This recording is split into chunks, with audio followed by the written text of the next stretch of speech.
नमस्कार दोस्तों, मैं महेंद्र आपका यूएफएस ट्रेनर। आज हमारे पास एक केस आ गया है। इस केस में आप देख सकते हो सारे के सारे सिक्योरिटी पार्टीशन आपको चाइनीज़ लैंग्वेज में दिखाई दे रहे हैं। ये चाइनीज़ लैंग्वेज में है और अगर हमने इसका हेल्थ चेक किया तो ये बैड हेल्थ में है। तो हमने क्या किया, इसका 512 MB का डम बना लिया। डम बनाने के लिए हमने एक नया सा फोल्डर क्रिएट किया। देखो, जब भी आप कोई भी आपके पास ऐसी आती है तो आपको मैक्सिमम 512 MB का डंप लेना है। अगर 512 MB का डंप नहीं आ रहा तो आप 64 MB का भी ले सकते हो। लेकिन जब भी आप डंप लोगे तो सबसे पहले रोम 2 रोम 3 लेना है और फिर रोम 1 लेना है। देखो, रोम 1 जब आप लोगे तो रोम 1 में एरर आपको आएगा, क्योंकि ये जो आईसी है ये बैड हेल्थ में है और बैड हेल्थ में आने की वजह से इसका नैन स्ट्रक्चर जो है वो करप्ट होता है और करप्ट होने की वजह से एरर आता है। तो अगर एरर आ रहा है तो कोई टेंशन की बात नहीं है, आपको सिंपली 512 मैक्सिमम और मिनिमम अगर आप ले सकते हो तो 64 MB में आपका काम चल जाएगा। तो ये दो कैटेगरी है डंप लेने की। अभी डंप लेते वक्त मैं आपको बता देता हूँ, डंप एक जस्ट कलेक्शन ऑफ पार्टीशन है, जिससे आपको क्या करता है कि डंप एक पार्टीशन क्रिएट करने का काम यहाँ पे करता है। लेकिन अगर आप देखोगे बहुत सारे पार्टीशन यहाँ पे आउट ऑफ रेंज दिखाई दे रहे हैं या चाइनीज लैंग्वेज में दिखाई दे रहे हैं। और ये आईसी अगर आप देखोगे तो ये आईसी एसके हाइनिक्स की है। सो एसके हाइनिक्स की अगर है तो इसमें देखिए नॉन सैमसंग की बात कर रहा हूँ। देखो, सैमसंग का कभी भी पार्टीशन नहीं होता है, मतलब जीपी पार्टीशन कभी भी सैमसंग का नहीं होता है। सैमसंग हो या माइक्रोन हो, उसका जीपी पार्टीशन कभी भी नहीं होता है। उसको अगर आप पार्टीशन करने जाते हो तो आरपीएम भी क्लीन करना पड़ता है। और जब भी आप आरपीएम भी क्लीन करते हो दोस्तों, तो वहाँ पे आपको ईएमएमसी चेंज का ही प्रोसेस करना पड़ता है। बिना ईएमएमसी चेंज की प्रोसेस के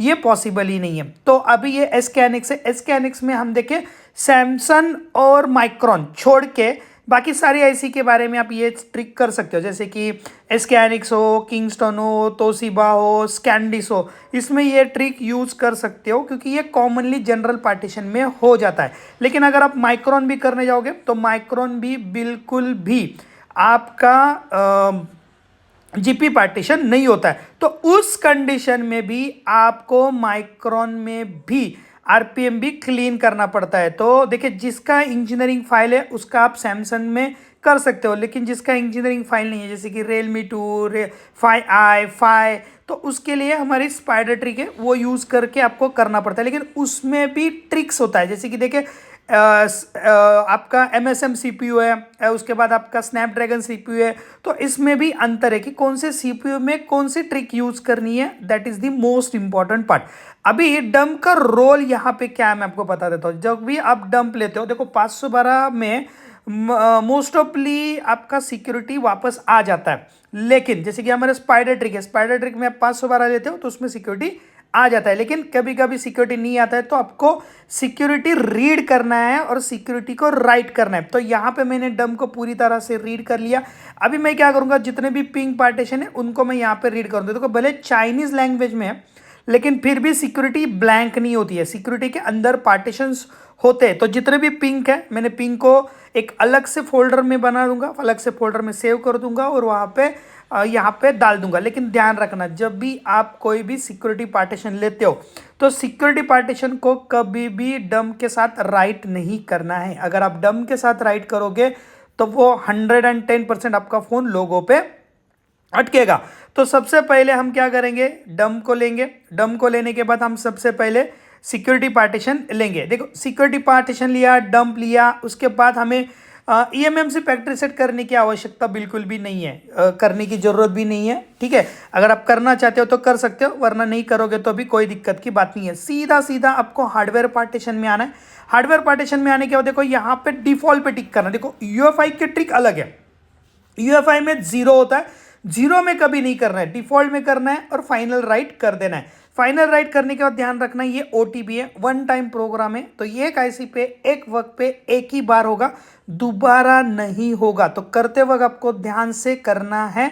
अगर आप गलतियां करते हो तो इसमें आप चेंजेस नहीं कर सकते हो। तो अभी आपको डंप रीड करना, राइट करना है। तो सिंपली आपको रोम 1 को सिलेक्ट कर देना है। रोम 1 आप जैसे ही सिलेक्ट कर दोगे अपने आप रोम 2 और रोम 3 आ जाएगा। ध्यान रखना, जब भी आप डंप राइट करोगे तो डंप राइट करते वक्त आपका जो EXT CXT है वो भी आना चाहिए। देखो अगर EXT/CXT नहीं आता है तो आपका बूट कॉन्फ़िगरेशन नहीं बनेगा। देखो जैसे कि कॉलकॉम का आईसी है तो कॉलकॉम में आपका बूट कॉन्फ़िगरेशन अलग होता है, MTK है तो MTK का बूट कॉन्फ़िगरेशन अलग होता है। तो यहाँ पे देखो EXT/CXT बूट कॉन्फ़िगरेशन में आ गया, लेकिन फिर भी एज अ सेफ्टी के लिए मैं क्या करूँगा कि जैसे ही पूरा डंप राइट होगा उसके बाद मैं कॉलकॉम 2 को सिलेक्ट करूंगा। अभी कॉलकॉम 1 और कॉलकॉम 2 में अंतर क्या है मैं आपको बता देता हूँ। कॉलकॉम 1 जो होता है वो आपके MSM CPU के लिए होता है। कॉलकॉम 2 जो होता है वो आपका SDM मतलब स्नैपड्रैगन और SMD CPU के लिए होता है। लेकिन जो MSM CPU है वो कॉलकॉम 1 में भी काम करता है, कॉलकॉम 2 में भी काम करता है। तो बूट कॉन्फ़िगरेशन में कॉलकॉम का आपके पास कोई भी IC हो, ध्यान रखना है आपको कॉलकॉम 2 ही सिलेक्ट करना है, जिससे बूट कॉन्फ़िगरेशन में ये आ जाएगा। जैसे ही डंप राइट हो जाएगा मैं इसको UMT से सिंपली EDL पोर्ट में ग्लोबल फाइल मतलब स्टॉक रोम से फ्लैश करेंगे। देखो जब भी आप स्टॉक रोम से फ्लैश करोगे तो ये पूरा का पूरा पार्टीशन क्रिएट करेगा और मोबाइल को ऑन करने में दिक्कत नहीं आएगी। तो आपको जब भी यूज़ करनी है तो पुरानी वाली फाइल से आपको EDL पोर्ट में आप उसे कर सकते हो। देखो आपको यहाँ पे UMT ही करना जरूरी नहीं है, आप इसे EDL पोर्ट से आप EasyJet से भी कर सकते हो, इसमें कोई भी दिक्कत की बात नहीं है। लेकिन UMT जो है वो कॉलकॉम के लिए सबसे बेस्ट टूल है, इसमें आपको कोई भी एरर नहीं आएगा, कोई भी दिक्कत नहीं आएगा, आराम से आपका सही से फ्लैश हो जाएगा। जैसे ही मेरा फ्लैश हो जाएगा हमारा जो कॉलकॉम का CPU होता है उसको ऑन होने में, कॉलकॉम का मोबाइल या MI का मोबाइल है उसको ऑन होने में थोड़ा सा समय लेता है। तो आपको क्या करना पड़ेगा, थोड़ा वेट करना पड़ेगा जब तक आपको नहीं कर सकते। अभी इस कंडीशन में मेरे पास ये जो फ़ोन आया हुआ है ये फ़ोन की बैटरी पूरी ड्राई है, पूरी डाउन थी। तो मैंने क्या किया, पहले इसको ड्रैग कर दिया, मतलब पूरी तरह से झैप कर दिया, पूरी तरह से इसको चार्ज कर दिया और फिर इसके बाद इसको ऑन करने की मैं कोशिश कर रहा हूँ। तो बैटरी 1 या 2% थी। तो अब यहाँ पे वीडियो में देख सकते हो, तो मैंने इसको चार्ज करके इसको ऑन करने की कोशिश कर रहा हूँ। तो यहाँ पे ऑन होने में MI पे बहुत देर बार वो अटकता रहता है। किसी किसी में एंड्रॉयड का लोगो आता है, डॉट आता है, 3 डॉट आता है, या किसी किसी में आता भी नहीं है, क्योंकि हम इसे कैच पार्टीशन को GP पार्टीशन कन्वर्ट कर दिया। तो ये इस तरह से आपका बहुत देर के बाद ये फ़ोन आपका ऑन होगा। तो वेट करना है जब तक MI लोगो पे ये अटका रहेगा, इसमें आपको कुछ भी आगे नहीं बढ़ना है। तो जैसे ये ऑन होगा, ऑन होने के बाद इसका आप IMEI नंबर चेक करो।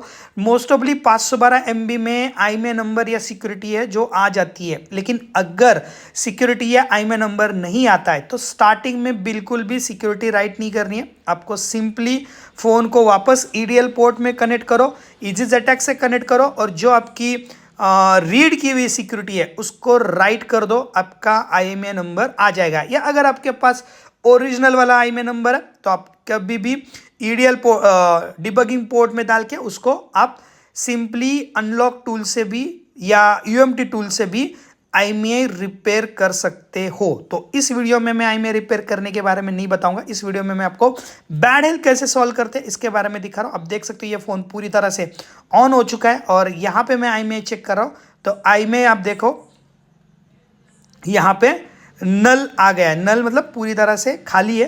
तो IMEI आप बेसिकली रिपेयर कर सकते हो, आखिर में भी आप इसे रिपेयर कर सकते हो। तो ये लाइव फ़ोन है जिसके ऊपर मैंने live non Samsung bad health का रिपेयरिंग कैसे कर सकते हैं इसके बारे में मैंने बताया।